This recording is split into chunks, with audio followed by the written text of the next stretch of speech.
Alors, je vais en profiter pour corriger un exercice d'arithmétique qui porte sur la cryptographie, codage et décodage. Pour ceux qui seraient intéressés, vous aurez le lien permettant d'avoir l'énoncé. Alors, cet exercice, on considère 28 caractères, à savoir les 26 lettres de l'alphabet, auxquelles on a rajouté l'apostrophe et le point. La première lettre de l'alphabet, c'est la lettre A, elle est associée au nombre 0. La deuxième, B, est associée au nombre 1. La Z, la 26e lettre, est associée au nombre 25. L'apostrophe à 26 et le point à 27. Alors, cet exercice porte sur deux parties. Une partie assez simple, qui est sur la partie codage, et surtout qui va permettre de justifier que ce qui est proposé est réellement un codage et non un pseudo-codage. Et la deuxième partie qui va vous permettre de trouver le processus de décodage, et c'est surtout ça qui nous intéresse. Alors, on va commencer par corriger la partie A. À tout caractère X compris entre 0 et 27, on associe par un codage le caractère Y qui correspond au reste de la division euclidienne de 19x plus 12 par 28. Alors, Y est le reste de la division euclidienne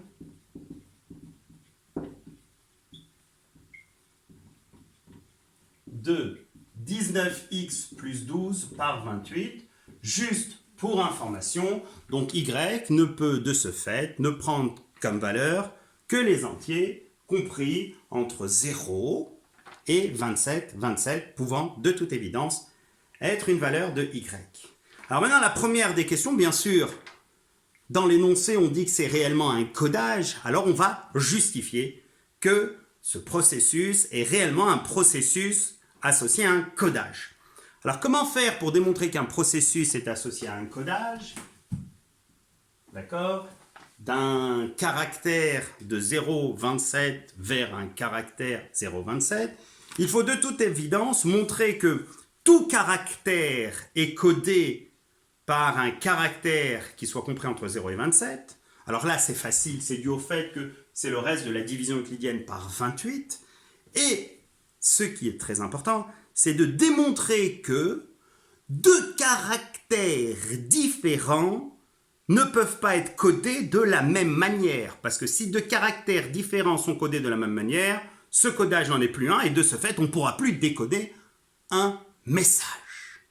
Alors comment faire pour démontrer, c'est la première des questions, que deux caractères différents sont codés de manière différente? Eh bien, on va faire un raisonnement, à nouveau par l'absurde, en supposant qu'il existe deux caractères différents qui soient codés de la même manière.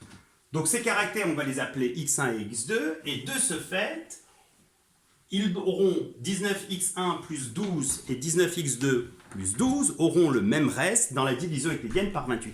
Alors ceux qui ont une maîtrise sur la congruence, ça veut dire que 19x plus 12 est congru à y modulo 28 et 19x2 plus 12 est aussi y congru à y modulo 28.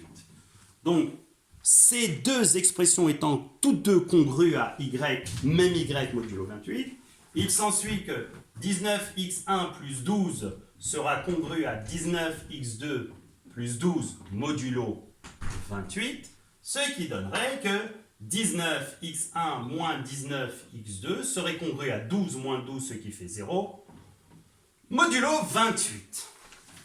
D'où, en factorisant par 19, on obtient le résultat suivant, à savoir que 19 facteur de x1 moins x2 est congru à 0 modulo 28. Alors, qu'est-ce que signifie ce résultat? Ça veut dire que 19 facteur de x1 moins x2 est un multiple de 28, d'où que 28 divise 19 facteur de x1 moins x2.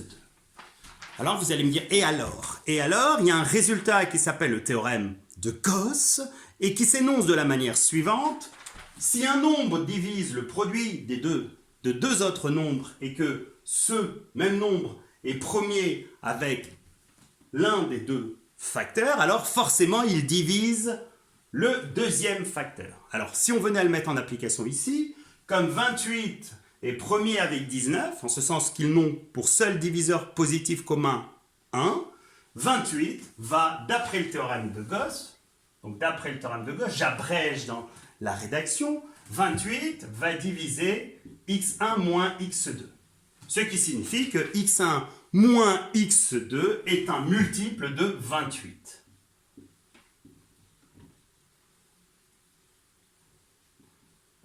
Alors vous allez me dire, des multiples de 28, il y en a une infinité. Oui, mais attention, n'oubliez pas que x1, tout comme x2, étaient tous deux compris entre 0 et 27.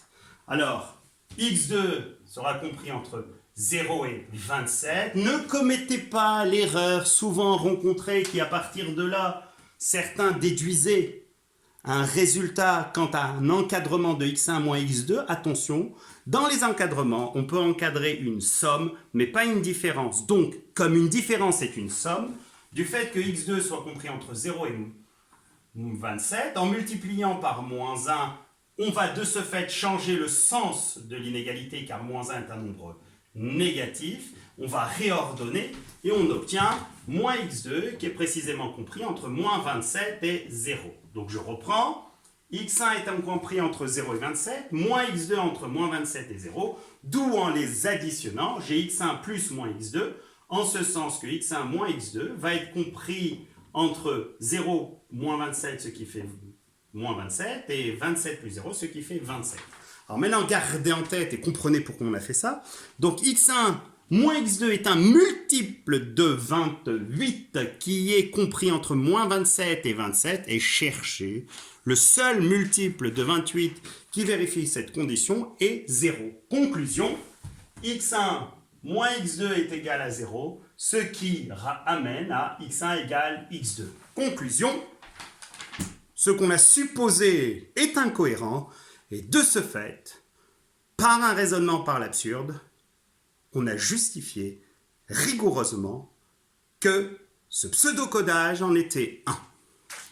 On va passer à la question numéro 2, où on demande tout simplement, c'est la question simple, contrairement à celle-ci qui fait appel à beaucoup de choses. La question numéro 2, c'est juste une question pour tester, vérifier que vous avez compris comment on codait. Alors, il fallait coder le mot « j'aime ».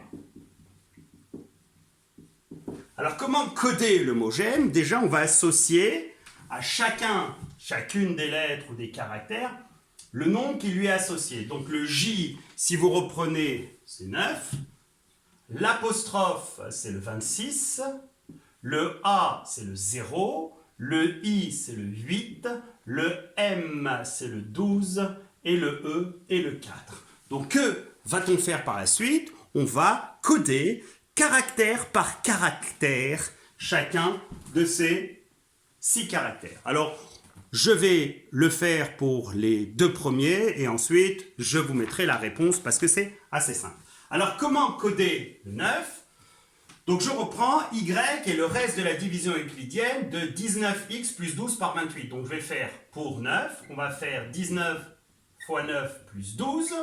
Vous prenez votre calculatrice, ou sinon vous remarquez que 19 fois 9, c'est 20 fois 9 moins 9. Donc si je fais 19 fois 9 plus 12, j'obtiens 183. Et cette fois-ci, vous allez écrire 183, déterminer sa division euclidienne par 28. Donc si vous faites 183, vous obtenez 6 fois 28, ce qui donne 6 fois 28 plus 15. En conséquence de quoi, le 9 associé à la lettre J est codé en 15 et le 15 est associé à la lettre P. On va faire la même chose pour l'apostrophe. Donc l'apostrophe, c'est le 26. Vous allez faire 19 fois 26 plus 12. Vous prenez votre calculatrice, donc vous faites 19 fois 26 plus 12, vous obtenez 506. Vous effectuez la division euclidienne de 506 par 28 et vous obtenez 18 fois 28 fois plus 2. Donc, le 26 est codé en 2 et que le 2 correspond à la lettre C. Conclusion, J apostrophe va être codé en PC.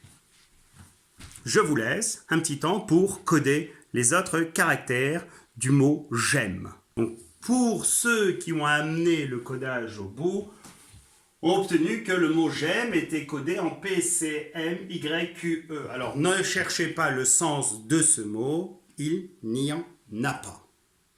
Alors maintenant, question, proposer un processus de décodage du caractère Y.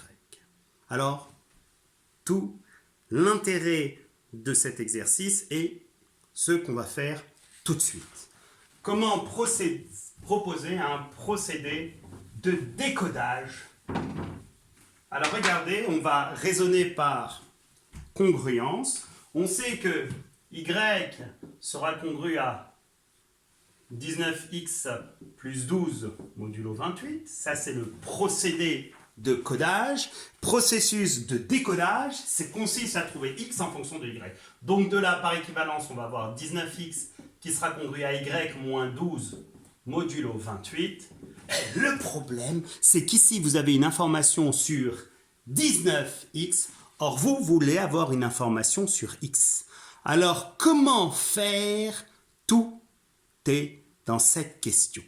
Alors, le jour du baccalauréat, un tel exercice, vous serez très guidé.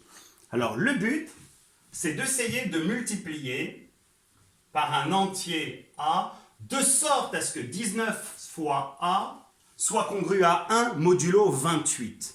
Parce que si 19 fois a soit congru à est congru à 1 modulo 28, alors vous allez avoir x qui sera congru à ay moins 12a modulo 28.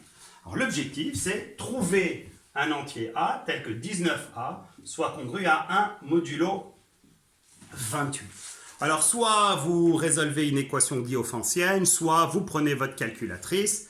On va faire la méthode rapide pour déterminer un entier a qui vérifie le résultat. Alors ça signifie que 19a est égal à 1 plus 28k, si vous voulez, où k est un entier. Et de ce fait, a égale 1 plus 28k sur 19. Alors maintenant, que va-t-on faire à la